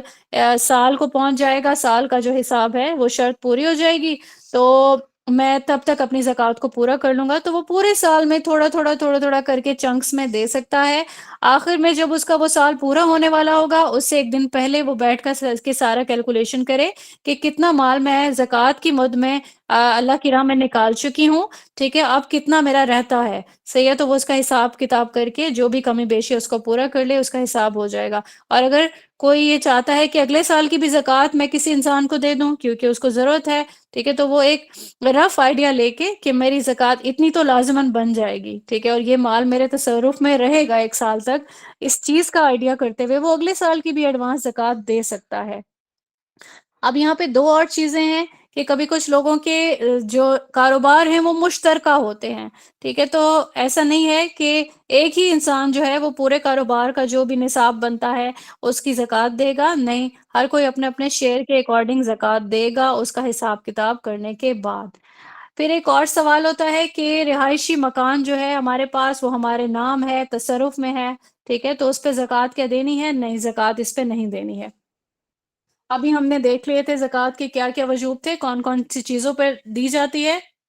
اس پہ مکان جو ہے رہائشی وہ نہیں آتا، لیکن اگر کوئی انسان اپنا جو مکان ہے اس کو کرائے پر دے دیتا ہے، ٹھیک ہے، اور پھر کرائے والی جو اماؤنٹ ہے وہ جمع کرتا ہے، اس کو سال گزر جاتا ہے، ٹھیک ہے، تب وہ زکوٰۃ اس پر دے گا، لیکن کرایہ اگر آپ کی بیسک نیڈز کو ہی پورا کر رہا ہے اور وہ جمع نہیں ہو رہا ہے تو اس پہ بھی زکوٰۃ اس کرائے کے مکان پر نہیں دی جائے گی، یعنی جو آپ نے کرائے پہ کسی کو دیا ہوا ہے۔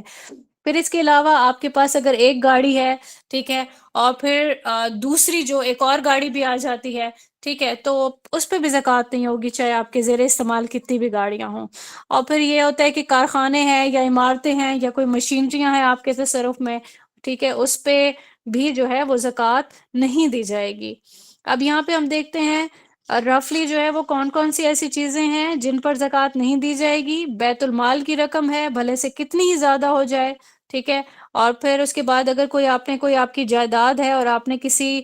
رفاہی مقصد کے لیے اس کو وقف کر دیا، ٹھیک ہے، اس کی زکوٰۃ آپ نہیں دیں گے، یعنی آپ کے تصرف میں کوئی زمین تھی، آپ نے مسجد کے لیے یا کسی بھی رفاہی کام کے لیے، کوئی مدرسہ بنانے کے لیے آپ اس کو دے دیا، ٹھیک ہے، کہ یہ وقف ہے میری طرف سے، ابھی وہ آپ کے ہی تصرف میں ہے، آپ نے اس کو ہینڈ اوور نہیں کیا، لیکن آپ نے اس سے وہ کام لے رہے ہیں اللہ تعالیٰ کی رضا کے لیے، آپ اس کی زکوٰۃ نہیں دیں گے، ٹھیک ہے۔ قرض آپ نے کسی کو دیا ہوا ہے، ٹھیک ہے، کافی وہ نصاب کو پہنچتی ہے وہ اماؤنٹ، لیکن ابھی آپ کو قرض وصول نہیں ہوا ہے تو اس کی زکوٰۃ آپ نہیں دیں گے، لیکن جیسے ہی آپ کو یہ اماؤنٹ وصول ہو گئی، چاہے وہ 5 سے 6 یا جتنے بھی سالوں کے بعد وصول ہو گئی، ٹھیک ہے، تو آپ اس کی زکوٰۃ 1 سال کی ملنے پر دے دیں گے، پچھلے سالوں کی زکوٰۃ دینا ضروری نہیں ہوگا، ٹھیک ہے۔ انسان کی ملکیت کا مال جو ہے وہ ضروری ہوتا ہے، اس کے تصرف میں اگر اس کا قبضہ نہیں ہے کسی بھی مال کا تو وہ اس پہ زکوٰۃ نہیں بنتی ہے، وہ نہیں دے گا، ناجائز مال پہ زکوٰۃ نہیں دے سکتا ہے، ٹھیک ہے، یہ چیزیں ابھی ہم نے دیکھی ہیں۔ پھر اس کے علاوہ جاب کر رہے ہوتے ہیں تو سیلری سلپ پہ ایک پروویڈنٹ فنڈ لکھا ہوا آ رہا ہوتا ہے، ٹھیک ہے، تو وہ بھی بڑھتا بڑھتا بڑھتا بڑھتا، وہ جتنا بھی بڑھ جائے کیونکہ وہ آپ کے تصرف میں نہیں آیا، ٹھیک ہے، اس کی آپ زکوٰۃ نہیں دیں گے۔ اور اسی طریقے سے ہم نے ابھی جانور دیکھ لیے تھے، کون کون سے جانور تھے، کسی کو بھی ڈیٹیل چاہیے انشاءاللہ میں بک کا جو وہ پیج ہوگا وہ میں واٹس ایپ کر دوں گی، ٹھیک ہے، لیکن جو باقی جانور آتے ہیں ان جانوروں کے علاوہ جیسے گدھے ہیں، خچر ہیں، گھوڑے ہیں، ٹھیک ہے، ان پہ زکوٰۃ نہیں دی جائے گی، اور ابھی میں پہلے ہی بتایا کہ تجارت کے لیے اگر یہ چیزیں آپ کے پاس جمع ہیں تو پھر ان کا پوری ان کی قیمت کا اندازہ لگا کے 2.5% کے حساب سے اس کی زکوٰۃ دی جائے گی۔ پالتو جانوروں پر بھی کوئی زکوٰۃ نہیں ہے، ٹھیک ہے، اس پر زکوٰۃ نہیں دی جائے گی۔ اب ہم یہاں پہ دیکھ لیتے ہیں زکوٰۃ لینے اور دینے کے جو آداب ہیں وہ دیکھ لیتے ہیں۔ اب یہاں پہ ہم دیکھتے ہیں کہ جو زکوٰۃ وصول کرنے والے ہیں، اب رسول اللہ صلی اللہ علیہ وآلہ وسلم کا جب دور تھا اور پھر ان کے بعد جب بھی خلافت کا بھی پورا دور چلتا رہا، ٹھیک ہے، تو اس میں کیا ہوتا کہ زکوٰۃ کو جو عامل زکوٰۃ تھے وہ خود زکوٰۃ لینے کے لیے آتے تھے، ٹیمز بنی ہوتی تھی، ٹھیک ہے، تو یہاں آداب میں یہ چیز شامل ہے کہ جو بھی زکوٰۃ کی وصولی والا انسان ہے وہ خود زکوٰۃ لینے کے لیے آئے۔ ابن ماجہ کی 1806 سے ہمیں یہ چیز پتہ چلتی ہے،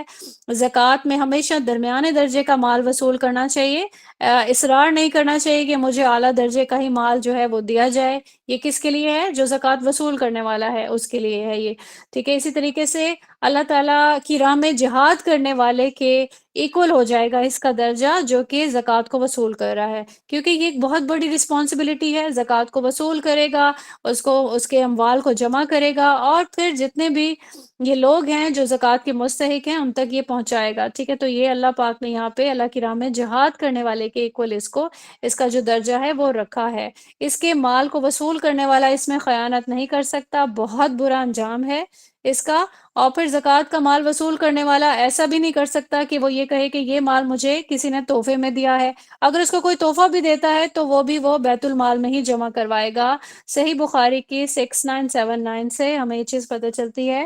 ابھی ہم اس کے آداب جو ہے لینے والے کے وہ بھی دیکھ لیتے ہیں۔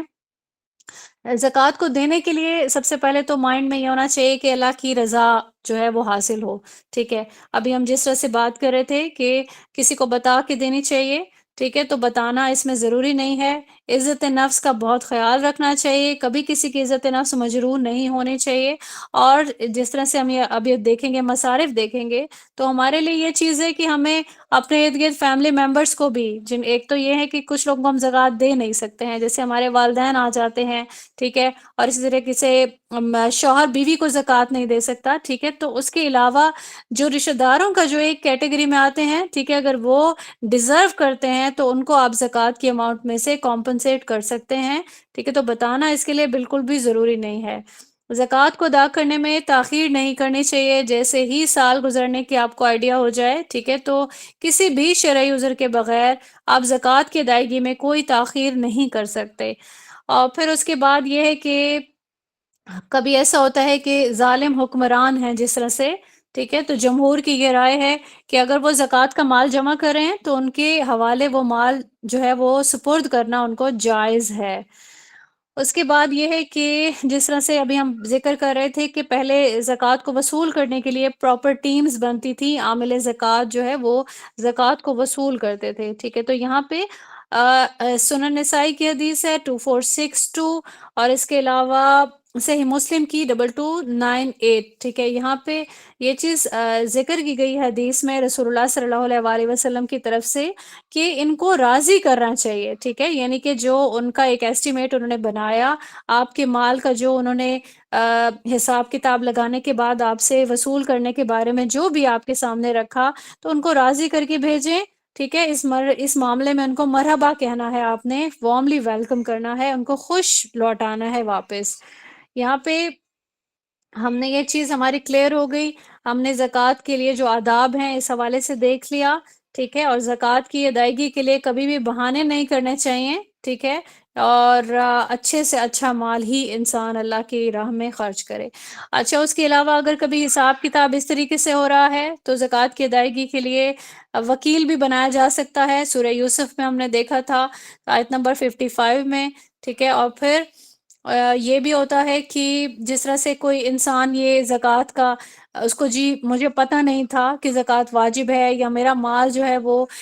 اس کے نصاب کو پہنچ گیا، مجھے علم نہیں تھا، اس کو جب علم ہو جائے گا تو وہ جتنے بھی گزشتہ سال جتنے بھی گزر گئے ان کی وہ ادائیگی کرے گا، ٹھیک ہے، تو یہاں پہ زکوٰۃ دینے سے کوئی ریلیکسیشن نہیں دی جا سکتی۔ اب یہ ہوتا ہے کہ شوہر جو ہے وہ بیوی کی طرف سے زکوٰۃ دے سکتا ہے، ٹھیک ہے، ابھی ہم بات جس طرح کر رہے تھے کہ بیوی کے تصرف میں ہے تو بیوی ہی ادا کرے گی، لیکن اگر اس کا شوہر یہ سمجھ رہا ہے کہ میں اس کی طرف سے زکوٰۃ ادا کر دوں تو اس میں کوئی مضائقہ نہیں ہے، وہ زکوٰۃ ادا کر سکتا ہے۔ اب یہاں پہ ہم سورہ توبہ کی ایک آیت دیکھتے ہیں، آیت نمبر 60۔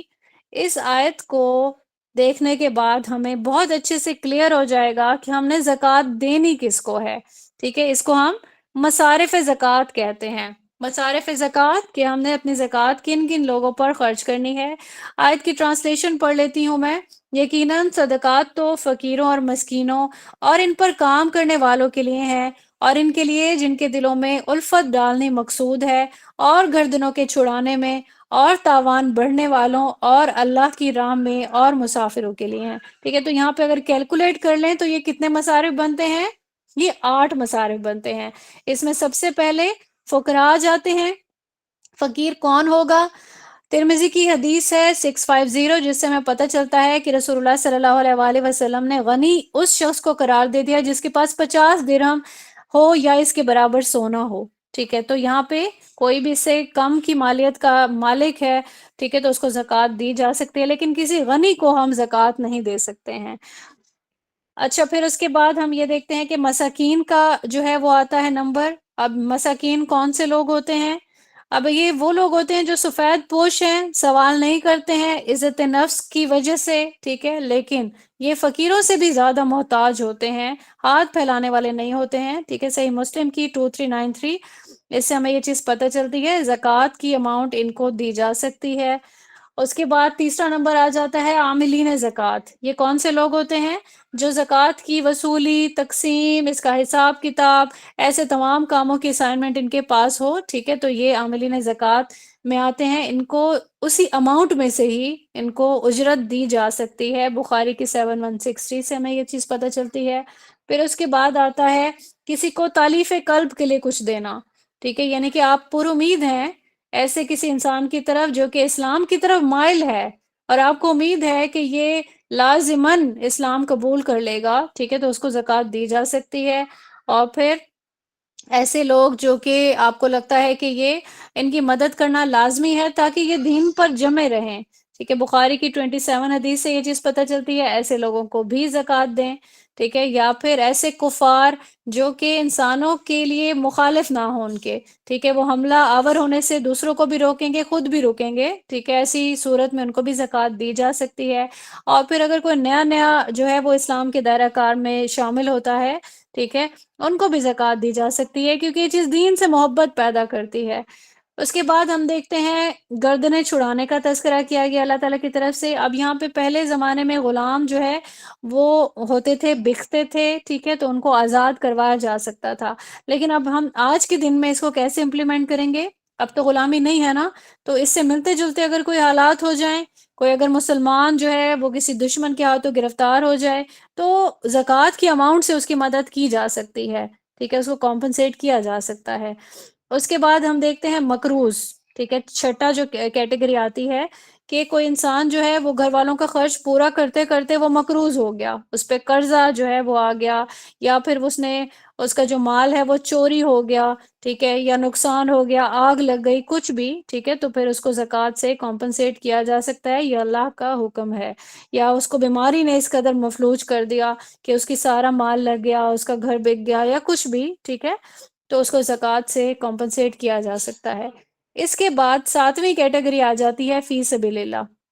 اللہ کا کلمہ بلند کرنے کے لیے، اسلام کے غلبے کے لیے، ٹھیک ہے، جہاد سے، قتال سے، کسی بھی طریقے سے فی سبیل اللہ جو بھی کام آئے گا اس میں زکوٰۃ کا مال خرچ کیا جا سکتا ہے، یعنی کہ سامان جنگ خریدنے کے لیے، ٹھیک ہے، یا پھر جو دفاعی فنڈ جو ہوتے ہیں، ٹھیک ہے، اس میں زکوٰۃ کا جو مال ہے وہ دیا جا سکتا ہے۔ اور پھر حج بھی آ سکتا ہے فی سبیل اللہ کے کام میں، ٹھیک ہے، اگر کسی کو آپ نے کروانا ہے، یا پھر اگر کوئی ایسا آپ کو لگتا ہے ایک مدرسہ ہے وہاں پہ دین کو فروغ دینے کے لیے طلباء جو ہے، غریب طلباء وہ تعلیم حاصل کر رہے ہیں، اب یہ ایسا کوئی مدرسہ یا ایسا کوئی اسکول نہیں ہو سکتا جہاں پہ دنیاوی تعلیم دی جا رہی ہے، ٹھیک ہے، یہ دینی تعلیم کی بات ہو رہی ہے وہاں پہ، کیونکہ ان کا مقصد یہی ہے کہ اللہ کا کلمہ بلند ہوگا، ٹھیک ہے، دین پھیلے گا۔ وہاں پہ اگر غریب طلباء ہیں، افورڈ نہیں کر سکتے ہیں تعلیم کو، وہاں پہ آپ اس کو زکوٰۃ کی اماؤنٹ جو ہے وہ خرچ کر سکتے ہیں، ٹھیک ہے۔ تو تبلیغ کی مد میں اب یہاں پہ تبلیغ کے لیے ہم کئی طریقے سے کام کر رہے ہوتے ہیں، ہم لوگوں نے کوئی پمفلٹ وغیرہ بنانے ہیں، ٹھیک ہے، کوئی بکس وغیرہ ہیں، ہم نے وہ تحریر کروانی ہے، ٹھیک ہے، کچھ بھی ایسا، تو اس مد میں بھی آپ زکوٰۃ کا مال خرچ کر سکتے ہیں۔ اس کے بعد مسافر ہے، ٹھیک ہے، مسافر ویسے تو اپنے وطن میں تو وہ مالدار ہے، ٹھیک ہے، لیکن اب کیونکہ وہ سفر میں ہے اور اس کو اچانک مدد کی ضرورت آ گئی، اس کے پاس مال نہیں ہے، مستحق ہو گیا، تو اس کی بھی زکوٰۃ سے اس کی مدد کی جا سکتی ہے۔ ہم نے یہاں پہ سورہ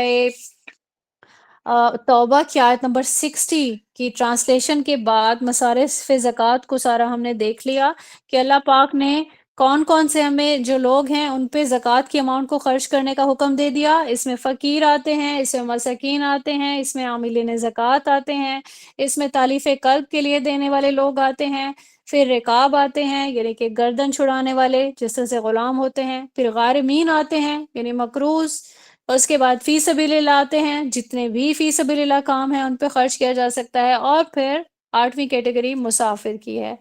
یہاں پہ ہم نے یہ سارا چیپٹر کمپلیٹ کر لیا۔ اچھا، یہاں ایک چیز سب لوگوں کو کلیئر کرنا چاہوں گی میں کہ کبھی کبھار انسان جو ہے وہ ڈیزرونگ ہوتا ہے،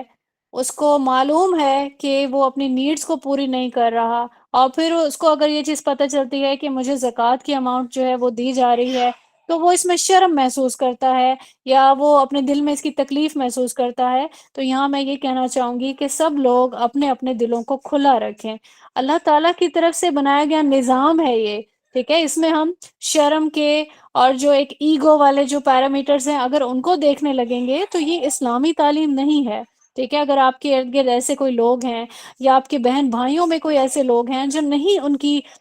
بیسک جو ریکوائرمنٹس ہیں وہ پوری ہو رہی ہیں، ان کے گھریلو چیزیں نہیں، وہ ایکسپینس کو جو میٹ کر رہے، ٹھیک ہے، ان پہ اسپینڈ کریں، ان کو بھلے سے نہیں بتائیں لیکن یہ چیز اجاگر کریں کہ یہ اللہ کا نظام ہے، یہ کسی انسان کا نظام نہیں ہے، اور زکوٰۃ دیتے ہوئے کبھی بھی آپ کسی پر احسان نہیں جتائیں کہ دیکھو میں نے تمہیں یہ دے دیا، آپ نے نہیں دیا، اللہ نے اس کا حصہ رکھا ہوا تھا، ٹھیک ہے۔ تو کھلے دل سے خرچ کریں، اور لینے والا بھی اللہ کی جو رضا ہے اس کو مد نظر رکھتے ہوئے اس کو کھلے دل سے ہی ایکسیپٹ کرے، اس میں شرم و حیا، ایگو اور جو آپ کے اندرونی جو بھی جذبات ہیں اس کو دبانے کی ہی جو ہے وہ ہمیں ہونی چاہیے، مطلب دوسروں کو بھی ہمیں اس کا ریئلائز کروانا چاہیے اس چیز کو، ٹھیک ہے۔ یہاں پہ ہم دیکھتے ہیں کہ کون کون سے ایسے افراد ہیں جو زکوٰۃ نہیں لے سکتے۔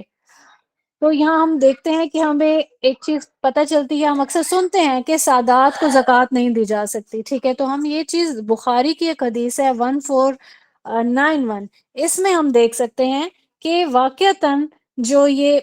اس میں آتے ہیں رسول اللہ صلی اللہ علیہ وآلہ وسلم کی آل میں جو لوگ آتے ہیں، بنو ہاشم، آل علی آتے ہیں، ٹھیک ہے، آل عباس آتے ہیں، آل عقیل، آل جعفر، آل حارث، ٹھیک ہے، اور کچھ علماء کے اکارڈنگ بنو مطلب بھی، ٹھیک ہے، ان کی آل بھی، یہ سب لوگ زکوٰۃ نہیں لے سکتے۔ اس کے بعد آتے ہیں جس طرح سے مالدار لوگ ہیں، صاحب حیثیت ہیں، ٹھیک ہے۔ اب اس میں سوائے مسافر، کیونکہ ابھی ہم نے دیکھا کہ مسافر اگر وہ مالدار بھی ہے اپنے وطن میں، ٹھیک ہے، تب بھی کیونکہ ابھی وہ سفر میں ہے تو وہ زکوٰۃ لے سکتا ہے، لیکن باقی جتنے بھی صاحب حیثیت لوگ ہیں وہ نہیں لے سکتے زکوٰۃ۔ ابو داؤد کی 165 سے ہمیں یہ چیز پتہ چلتی ہے، اور ہم نے عاملین زکوٰۃ، جو کہ زکوٰۃ کے کام کرنے والے لوگ ہیں، ان کے پاس یہ اسائنمنٹ ہے، وہ بھی اس سے مستثنیٰ ہیں، وہ بھی زکوٰۃ کے اماؤنٹ میں سے لے سکتے ہیں اجرت کے طور پر۔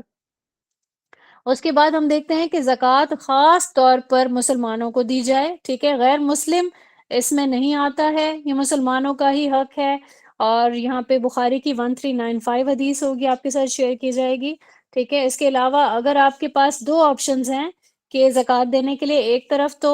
جو شریعت پر پابند انسان ہے، اور دوسری طرف وہ انسان ہے جو کہ فاسق ہے، فاجر ہے، یا بدعتی ہے، ٹھیک ہے، بدعات کو وہ پروموٹ کرتا ہے، آپ اس انسان کو نہیں دیں گے، بلکہ جو شریعت کے تقاضوں کو پورا کرتا ہے، ٹھیک ہے، فالو کرتا ہے، اس کو آپ زکوٰۃ دیں گے، ٹھیک ہے۔ تو یہاں پہ یہ چیز کلیئر ہو گئی۔ اور دوسرا یہ کہ اگر کوئی ان سب چیزوں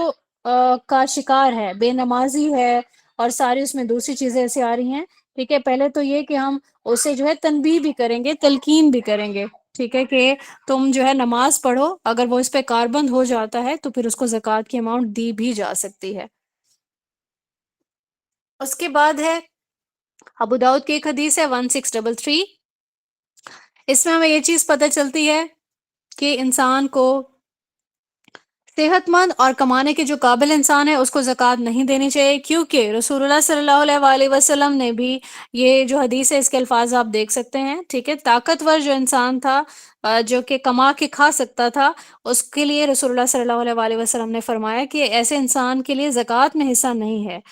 اس کے بعد آتا ہے تعمیر ہو رہی ہے مسجد کی، ٹھیک ہے، آپ سے کسی نے کہا کہ مسجد کی تعمیر میں حصہ ڈالے، اور آپ نے اٹھا کے زکوٰۃ کے پیسے دے دیے، تو نہیں دیے جا سکتے، ٹھیک ہے۔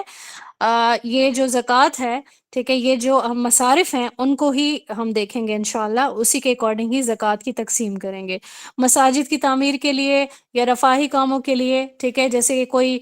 آ جاتا ہے، پل بن رہے ہیں، سڑکیں بن رہی ہیں، ہاسپٹلز بن رہے ہیں، ٹھیک ہے، تو اس مد میں زکوٰۃ کو نہیں دیا جا سکتا۔ اسی طریقے سے جو شوہر ہے اس پر بیوی کا نان و نفقہ جو ہے اس کی ذمہ داری ہے، لہٰذا وہ زکوٰۃ کی اماؤنٹ بیوی پہ خرچ نہیں کر سکتا۔ بخاری کی 1466 سے ہمیں یہ چیز پتہ چلتی ہے، لیکن اگر کوئی شوہر، کیونکہ شوہر کی ذمہ داری بیوی کی نہیں ہے، ٹھیک ہے، لیکن شوہر مسکین ہے یا وہ بالکل غریب ہو گیا ہے کسی بھی حوالے سے، اور بیوی جو ہے وہ مالدار ہے، تو وہ اپنے مال میں سے شوہر کو زکوٰۃ دے سکتی ہے۔ اب ریزن کیا ہے؟ کیونکہ بیوی کے پاس اللہ تعالیٰ نے اس کو رسپانسبلٹی نہیں دی ہے کہ تم شوہر کی ضروریات کو پورا کرو، ٹھیک ہے۔ اب یہاں پہ اولاد بھی اسی حوالے سے آ جاتی ہے، کیونکہ اولاد کی کفالت والدین کی ذمہ داری ہے، تو والدین جو ہے وہ زکوٰۃ کی مد میں ان کو کمپنسیٹ نہیں کر سکتے۔ اب یہ جو اولاد ہے اس میں آپ کی اپنی اولاد بھی آ جائے گی، اور پھر پوتا پوتی اور نواسا نواسی کے لیے بھی یہی حکم جو ہے وہ جاری کیا جاتا ہے۔ اسی طریقے سے والدین کی کفالت اولاد کے ذمہ ہے، ٹھیک ہے، اگر وہ بڑھاپے کو پہنچ جائیں یا وہ ضرورت مند ہیں، وہ اپنی نیڈز پوری نہیں کر سکتے، یا دادا اور دادی ہیں وہ بھی اسی زمرے میں آئیں گے، ان کو بھی زکوٰۃ کی اماؤنٹ نہیں دی جا سکتی ہے۔ ہم نے یہاں پہ وہ ساری چیزیں دیکھ لیں کہ جس میں ہم نے زکوٰۃ ان لوگوں کو نہیں دینی، ٹھیک ہے، اس کو میں ایک نظر میں آپ کو ریوائز کراتی ہوں۔ آل نبی صلی اللہ علیہ وآلہ وسلم زکوٰۃ نہیں دے سکتے ان کو، مالدار کو زکوٰۃ نہیں دیں گے، نان مسلم کو نہیں دیں گے، کوئی فاسق، فاجر اور بدعتی ہوگا اس کو نہیں دیں گے، کوئی کمانے کے لائق ہے، صحت مند ہے، اس کو زکوٰۃ نہیں دیں گے، مسجد کی تعمیر، والدین، اولاد، بیوی اور رفاہی کاموں میں زکوٰۃ نہیں دے سکتے۔ اب یہاں پہ ہمارا زکوٰۃ کا جو پورا چیپٹر ہے وہ کمپلیٹ ہو گیا ہے. یہاں پہ کچھ سوال جو ہیں وہ آپ کے سامنے میں رکھتی ہوں، انشاءاللہ آپ کو بہت ہیلپ ملے گی. اس میں یہ ہے کہ جس طرح سے مصارف ہیں، 8 مصارف ہیں، آپ کے پاس زکوٰۃ کی اماؤنٹ آتی ہے اور آپ کو لگتا ہے کہ اب میں نے ان سب میں تقسیم کرنا ہے، مسکینوں کو دوں، ٹھیک ہے، مسافر کو ڈھونڈوں. ایسا نہیں ہے، کوئی ایک ڈیزرونگ ہو آپ اس کو زکوٰۃ کی اماؤنٹ دے سکتے ہیں. ٹھیک ہے، جو بھی آپ کو لگ رہا ہے کہ اس کو نادار ہے، مفلس ہے، اس کو زکوٰۃ کی اماؤنٹ دی جا سکتی ہے.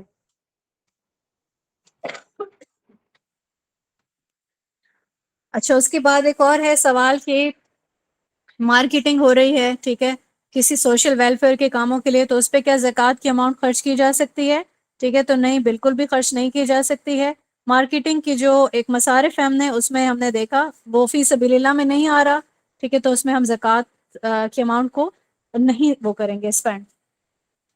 اس کے بعد ہم دیکھتے ہیں کہ عام تعلیمی ادارے ہیں، یہاں پہ غریب بچے پڑھ رہے ہیں، ٹھیک ہے، تو یہ دنیاوی تعلیم ہے، یہاں پہ زکوٰۃ کی اماؤنٹ کو خرچ نہیں کیا جا سکتا. ابھی جو دینی جو ادارے ہیں یہاں پہ زکوٰۃ کی اماؤنٹ کو خرچ کیا جا سکتا ہے، کیونکہ یہ بھی جہاد میں آتا ہے، اللہ کا کلمہ بلند کرنے کی مد میں ہم یہ اماؤنٹ خرچ کر سکتے ہیں. ٹھیک ہے، تو ہم نے ابھی پوری ڈیٹیل میں دیکھا کہ فی سبیل اللہ کے جو کام تھے اس میں. اچھا، اس کے بعد دیکھتے ہیں کہ کسی کا کفن ہے یا جو اس کو تدفین وغیرہ کے جو مراحل ہیں، ٹھیک ہے، تو یہ بھی زکوٰۃ کے 8 مصارف میں شامل نہیں آتے. آپ اس کے لیے اپنے دوسرے صدقات اور خیرات جو ہے وہ خرچ کر سکتے ہیں، لیکن زکوٰۃ کی اماؤنٹ اس میں خرچ نہیں کر سکتے. اور پھر ایک سوال ہوتا ہے کہ کوئی اگر فوت ہو گیا اور اس کا جو قرض ہے اس پہ، ٹھیک ہے، تو یہ فوت ہونے والا جو ہے اس کی بھی جو قرض ہے اس کو زکوٰۃ کی مد میں اس پہ خرچ نہیں کیا جا سکتا. نہروں کی کھدائی میں، مساجد کی تعمیر میں، دینی لائبریریوں میں، ٹھیک ہے، یہ چیزیں جو ہے یہ سوال کیے جاتے ہیں. تو مساجد کی تعمیر میں ہم نہیں کر سکتے، نہروں کی تعمیر میں بھی نہیں کر سکتے ہیں، ٹھیک ہے. اور لیکن جو اگر کوئی دینی لائبریری وغیرہ بنانا چاہتا ہے، ٹھیک ہے، دین کا علم پھیلانے کے لیے، تو یہاں پہ وہ زکوٰۃ کی اماؤنٹ کو خرچ کر سکتا ہے. یہاں پہ ہم نے فی سبیل اللہ میں یہ چیز پڑھی تھی.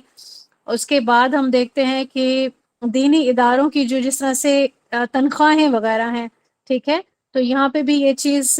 سوال ہوتا ہے کہ اس کا بھی مقصد اللہ تعالیٰ کی دعوت جو ہے وہ دینا ہے. ٹھیک ہے، تو یہاں پہ فی سبیل اللہ میں یہ چیز آ جائے گی، تو ایسی مدارس میں تنخواہیں وغیرہ زکوٰۃ کی مد میں اس کو کمپنسیٹ کیا جا سکتا ہے.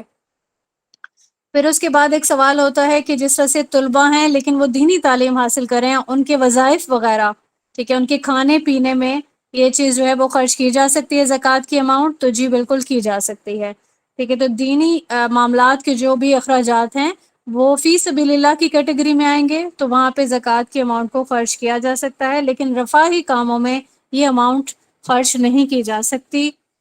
ہوپ فلی آپ سب لوگوں کو آج کا لیکچر بہت اچھے سے کلیئر ہو گیا ہوگا. بہت کوشش کی گئی ہے میری طرف سے کہ ساری چیزیں جو ہے وہ کنوے کی جائیں، سارے پوائنٹس جو ہیں وہ آپ لوگوں تک پہنچ جائیں. کوئی بھی سوال ہو تو آپ اس کو اپنے گروپ میں یہ سوال کر سکتے ہیں، کیونکہ لیکچر کا ٹائم کافی زیادہ ہو گیا ہے. انشاءاللہ آپ سے اگلے ہفتے میں ملاقات ہوگی. سب اپنا بہت خیال رکھیں، اس دعا کے ساتھ کہ جتنا بھی ہم نے سیکھا اللہ تعالیٰ اس سب پہ ہمیں عمل کرنے والا، دوسروں تک پھیلانے والا اس پیغام کو بنائے، اور ہمیں اللہ تعالیٰ جنت کے حصول میں ہمارے لیے آسانیاں پیدا فرمائے. آمین ثم آمین. وآخر دعوانا ان الحمد للہ رب العالمین. السلام علیکم ورحمۃ اللہ وبرکاتہ.